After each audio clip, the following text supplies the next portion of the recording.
The sickening crunch of a man's wrist folding backward echoed through the estate. A shattered whiskey glass littered the pristine marble floor. That was the unforgiving price for touching what belonged to Chicago's deadliest mafia boss, the woman he destroyed his own lieutenant to claim his curvy, invisible plus-size maid. Penelope Hayes was acutely aware of the space she occupied.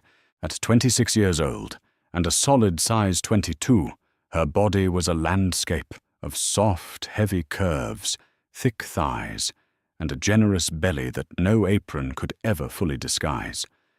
In the ordinary world, being fat meant enduring the casual cruelties of strangers.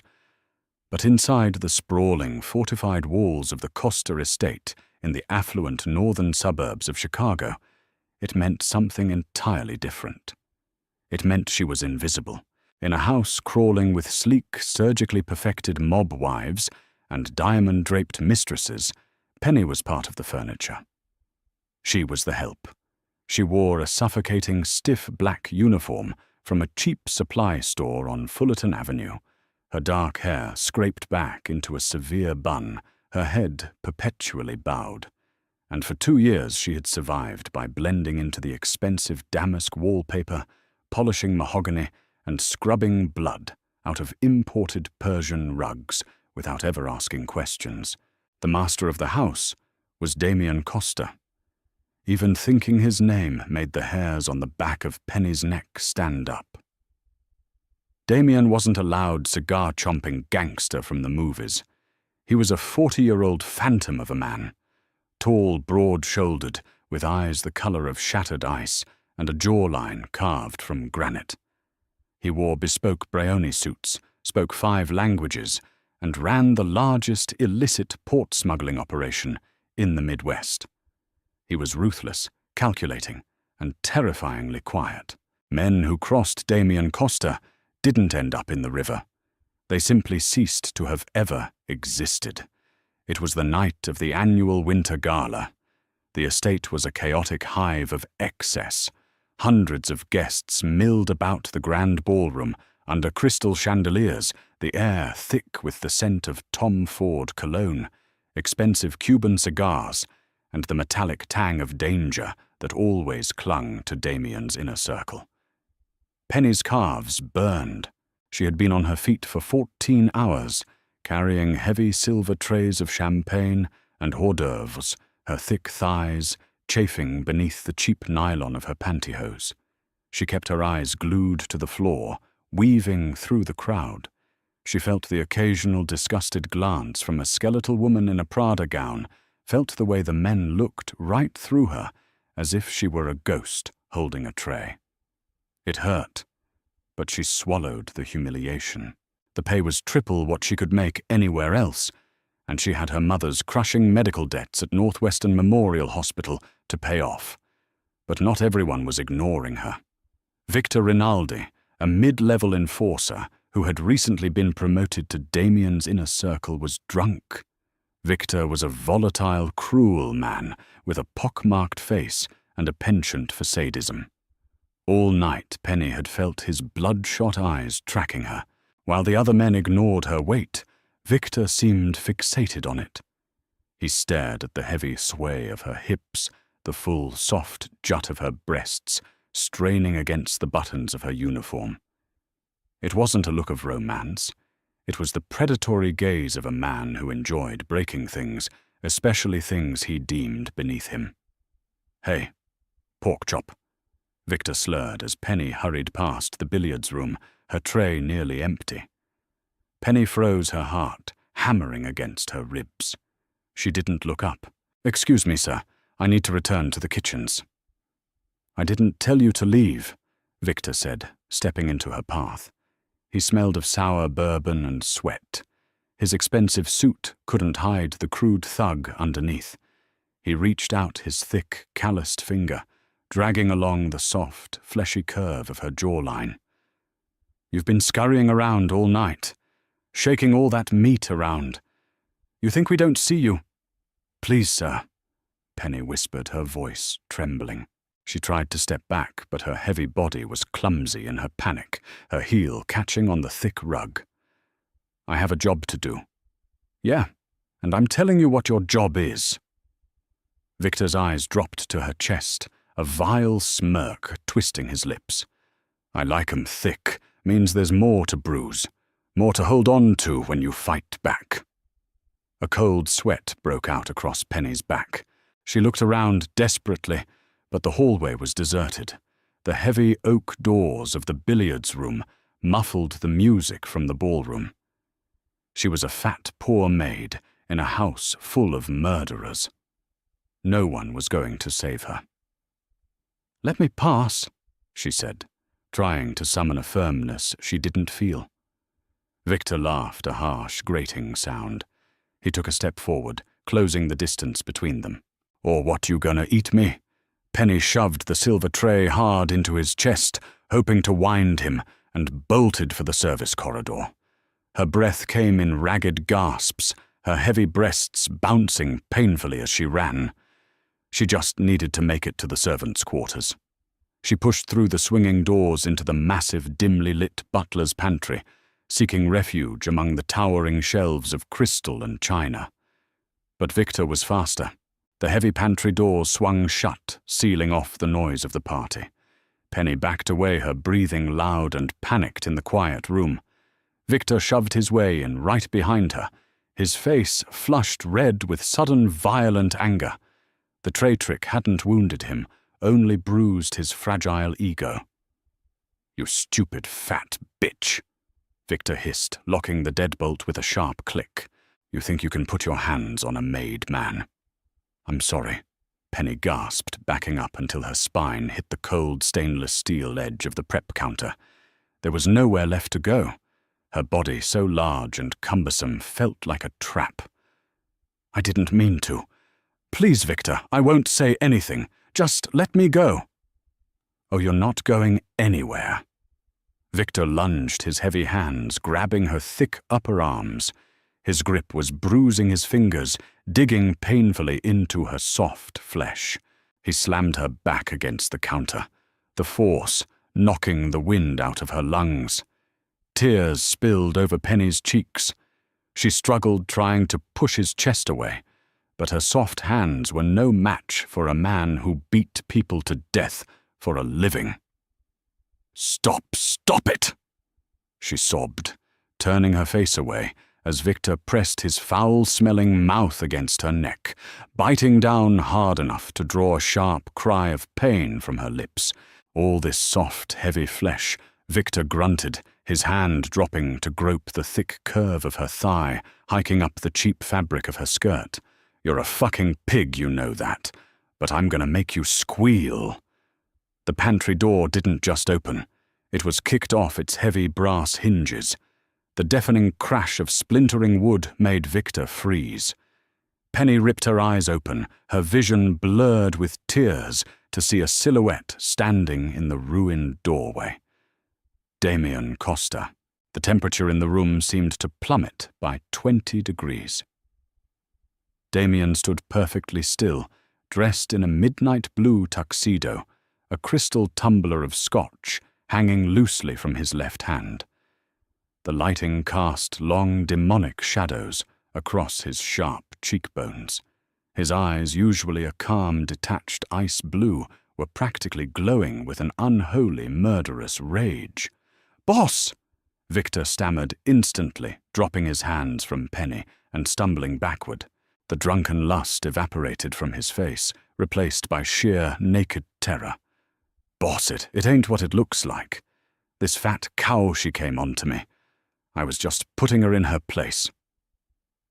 Penny slid down the edge of the counter, sobbing quietly, trying to pull her skirt down over her thick thighs, trying to make her large body disappear. She waited for Damien to agree. She waited for the Mafia Boss to look at her with the same disgust. Victor had to fire her, or worse. Damien didn't look at her. He didn't blink. He calmly set his glass of scotch on a nearby shelf. Then he moved. It was a blur of calculated violence. Damien crossed the room in 2 strides. He didn't shout. He didn't draw a weapon.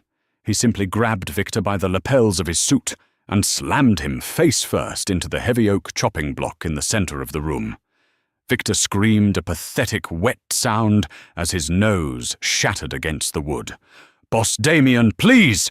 Victor begged, blood pouring over his lips. Damien ignored his pleas. With a chilling mechanical precision, Damien grabbed Victor's right forearm, the same arm that had just been bruising Penny's thigh. He pinned it flat against the butcher block. "You touch what belongs to me, Victor." Damien's voice was a terrifyingly soft whisper, a silken thread pulled taut over a razor blade. "She's just a maid," Victor shrieked in confusion and agony. "She's a nobody." "Shoo," Damien said, his grip tightening on Victor's wrist, "is mine." Before Penny could process the impossible words, Damien drove his elbow down with the force of a sledgehammer, directly onto the center of Victor's pinned forearm. Snap. The sound of the bone breaking was sickeningly loud, echoing off the tile walls like a gunshot. It was followed instantly by a guttural, animalistic scream from Victor. The enforcer collapsed to his knees, clutching a limb that was now bent at a grotesque, unnatural angle. He writhed on the floor, weeping in agony, bubbling blood from his ruined nose. The door filled with bodies. Two of Damien's massive bodyguards, men who looked like walking mountains, stepped into the pantry. Damien didn't even look at them. He pulled a pristine, white silk handkerchief from his breast pocket and slowly wiped a single drop of Victor's blood from his knuckles. "Get this piece of trash out of my house," Damien ordered, his voice dead of all emotion. "Take him to the warehouse by the docks.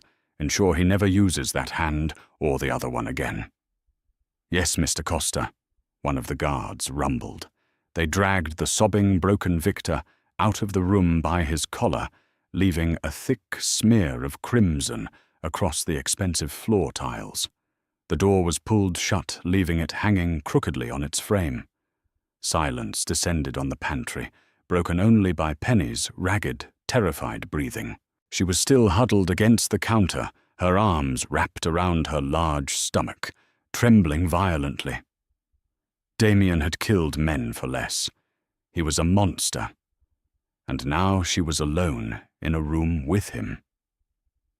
Damien turned slowly. For the first time in 2 years of working in his house, his eyes locked entirely directly onto hers. Penny flinched, squeezing her eyes shut. "I'm sorry," she wept, her voice cracking. "I'm so sorry, Mr. Costa. I tried to get away. I know I'm disgusting. I know I'm just a—" "Stop." The command was soft, but it held the weight of absolute authority. Penny froze, her eyes fluttering open. Damien was closing the distance between them, but he wasn't moving with the violent aggression he had used on Victor. He moved slowly, deliberately, as if approaching a frightened wild animal. He stopped inches from her. Up close, he smelled of cedarwood, expensive scotch, and raw power. He reached out. Penny braced for a strike. Instead, his large, warm hand cupped her jaw. His thumb, slightly calloused, gently brushed away a tear, tracking down her plump cheek. "Disgusting," Damien murmured, his voice dropping an octave thick with a dark, heavy heat that made Penny's breath hitch. His eyes swept over her face, down to her full, trembling lips, down to the heavy swell of her breasts heaving in her ruined uniform. He didn't look at her like she was invisible. He didn't look at her like she was a joke. He looked at her like he was starving, and she was a feast. "Do you have any idea," Damien whispered, leaning in until his lips were a millimeter from hers, "how much restraint it has taken me to keep my hands off you for the last 2 years?" "Penelope!" Penny gasped. He knew her name. He knew her real name, not just Maid. "You," she stuttered, her mind short-circuiting. "You notice me. I notice everything in my empire." Damien growled his thumb, dropping from her cheek to press against her bottom lip.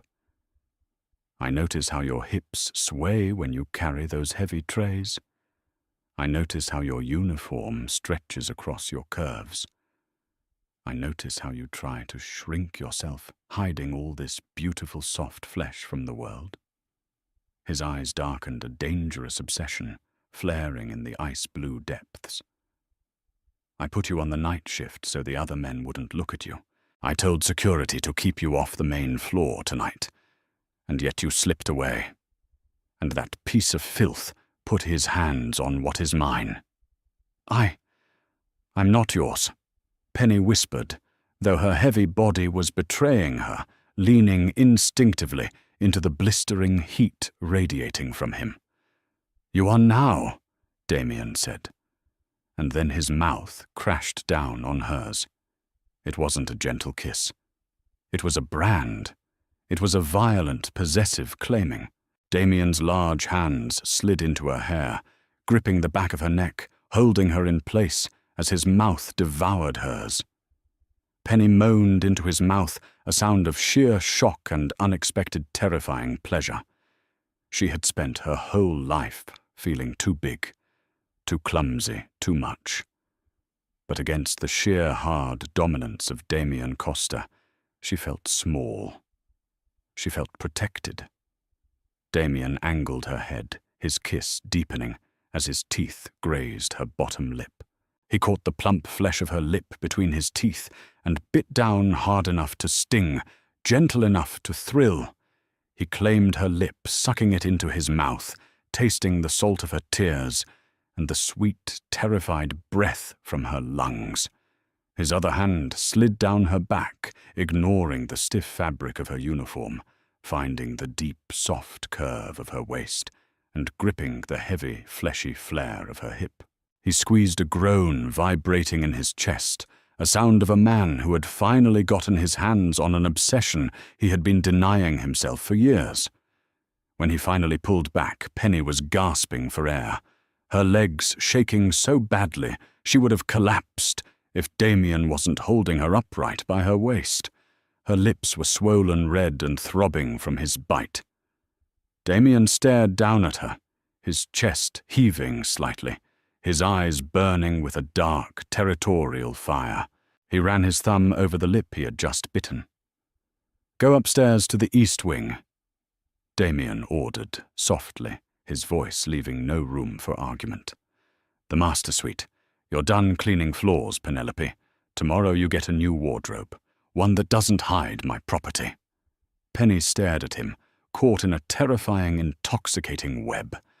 The invisible plus-size Maid was dead.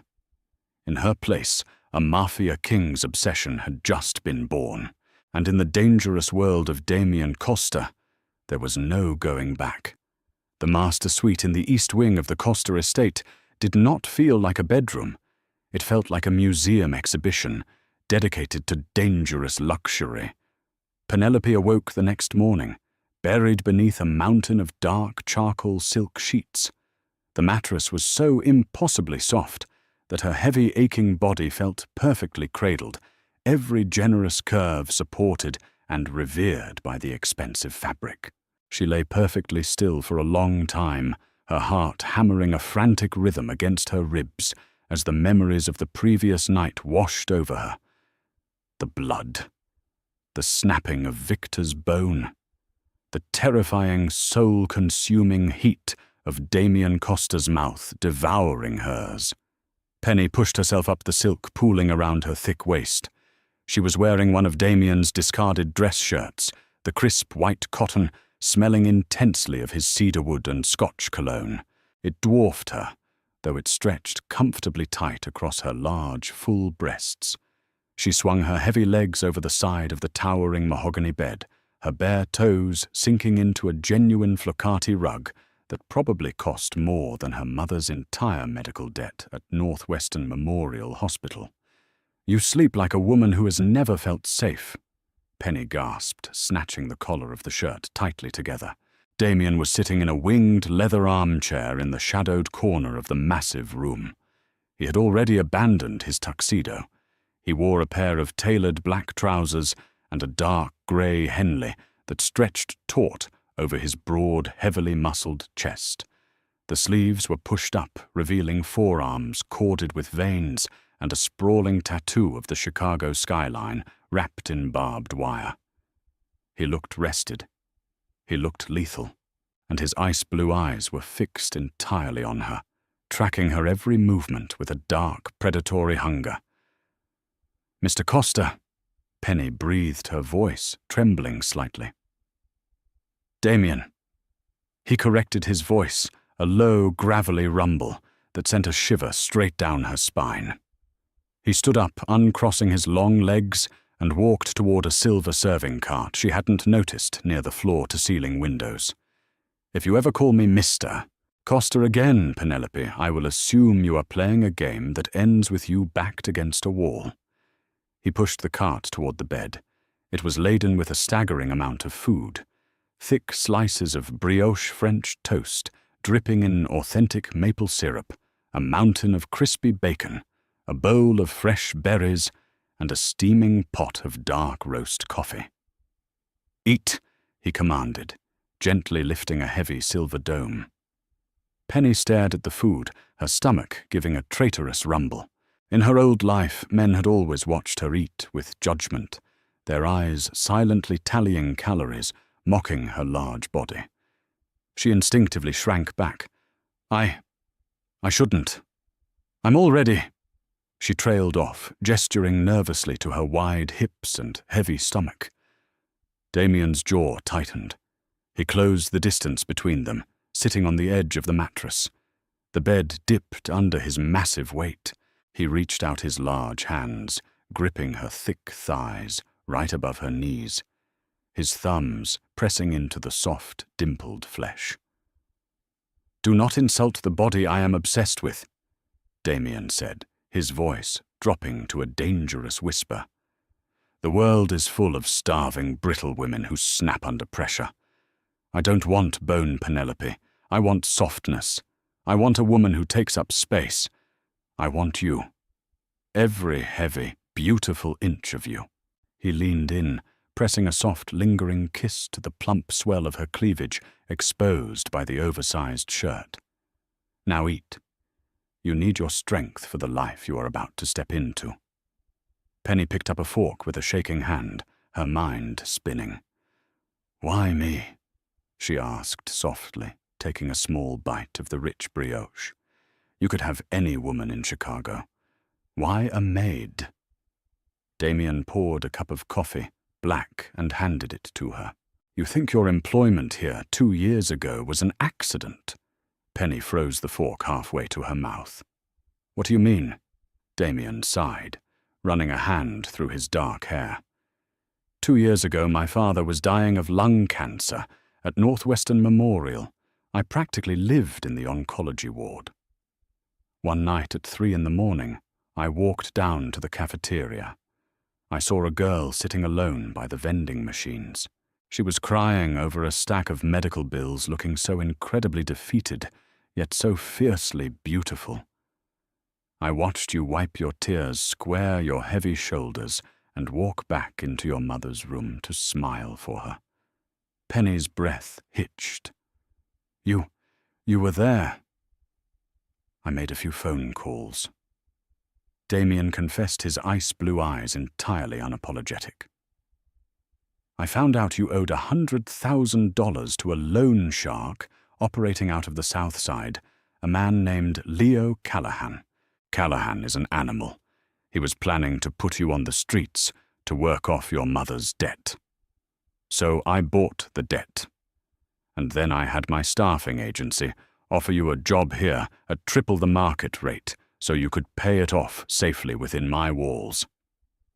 "You bought me," Penny whispered, a mix of horror and bizarre, twisted relief washing over her. The ruthless mafia boss hadn't just noticed her, he had orchestrated her entire survival. "I protected you," Damien corrected smoothly. "Callahan is a vicious rival. The outfit has been at war with his Southside syndicate for a decade. If he knew I had a weakness, if he knew I was watching a civilian girl, he would have used you to get to me.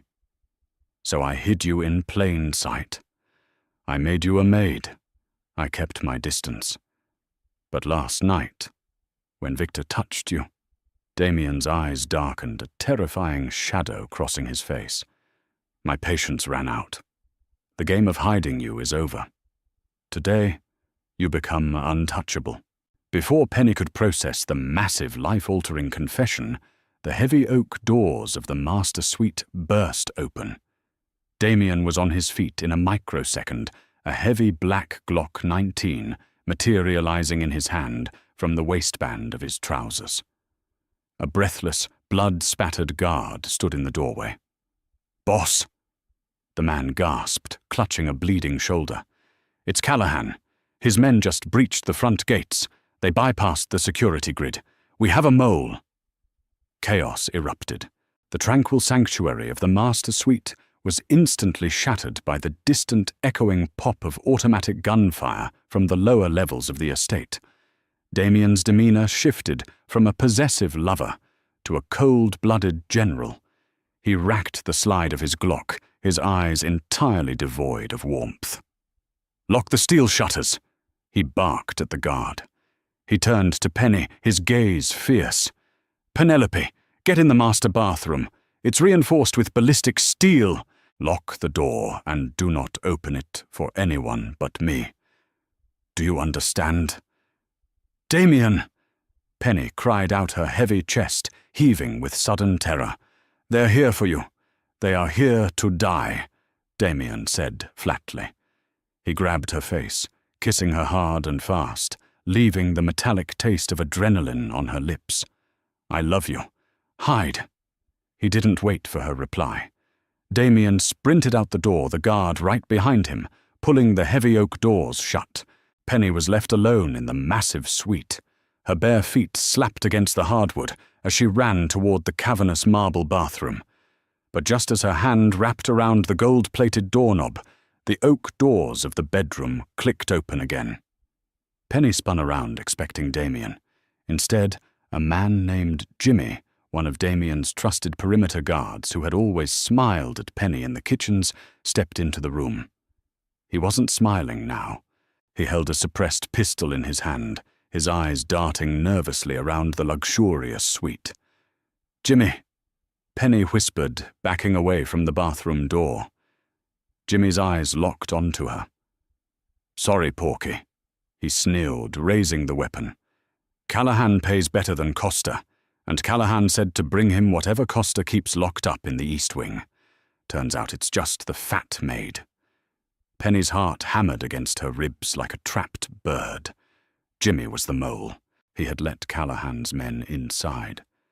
And now he was going to use her as a hostage to destroy the man who had secretly saved her life. "You don't have to do this," Penny said, taking another step back, her mind racing. She was terrified, yes, but she also remembered the humiliating weakness she had felt last night with Victor. She remembered the way Damien looked at her like she was powerful, like she took up space. "Shut up and walk toward me," Jimmy ordered, stepping further into the room. "You make one sound and I put a bullet in your heavy thighs." Penny looked at the gun, then looked at Jimmy. He was a wiry, thin man, high on adrenaline and greed. He expected her to cower. He expected the fat, invisible maid to weep and surrender. But Penny wasn't invisible anymore. She was the obsession of the deadliest man in Chicago. "Okay," Penny whimpered, faking a sob. She hunched her broad shoulders, making herself look as pathetic and terrified as possible. She took a slow, clumsy step forward, directly toward the heavy silver serving cart Damien had brought her. "Please don't hurt me." "Keep moving," Jimmy snapped, lowering the gun just a fraction, his overconfidence betraying him. As Penny reached the serving cart, she didn't walk past it. With a sudden explosive roar of pure, desperate adrenaline, she grabbed the heavy silver handles. She didn't have the lithe agility of an action hero, but she had 240 pounds of solid grounded weight. She threw her entire body forward, shoving the heavy metal cart with all her might directly into Jimmy. The cart slammed into the traitor's shins with a sickening crunch.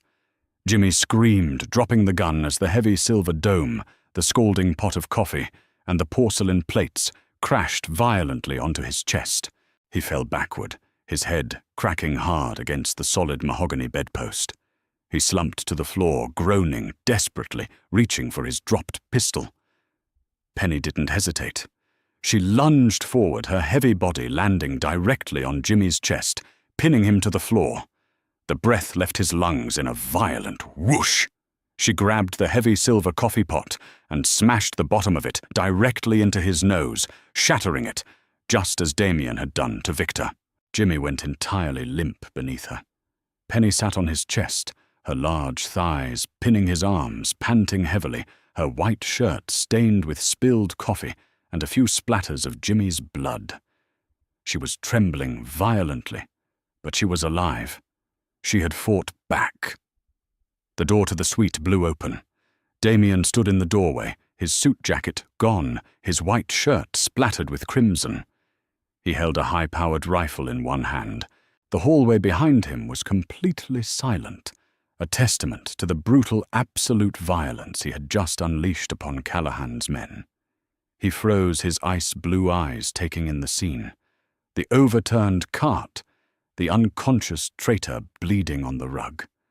And Penny, his soft, beautiful plus-size maid, sitting triumphantly on the chest of a would-be assassin.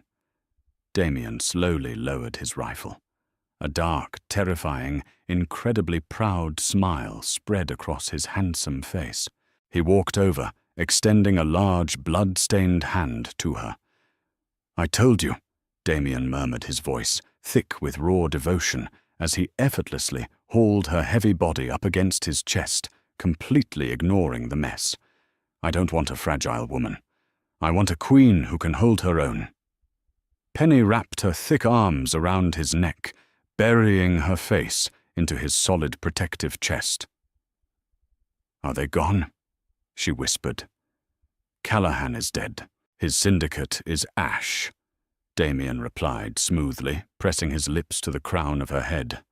He kicked Jimmy's unconscious body out of the way with a polished leather shoe. And as for the rest of Chicago, they are about to learn that the king has finally found his queen. And God help any man who ever looks at her sideways again. Did Penelope and Damien's intense mafia romance leave you breathless? If you loved this thrilling story of a ruthless king protecting his fiercely curvy queen, smash that like button and share it with your friends. Don't forget to subscribe to our channel and hit the notification bell so you never miss out on our dark, steamy, and dramatic romance stories. Drop a comment below, telling us your favorite part of Damien's brutal revenge. See you in the next video.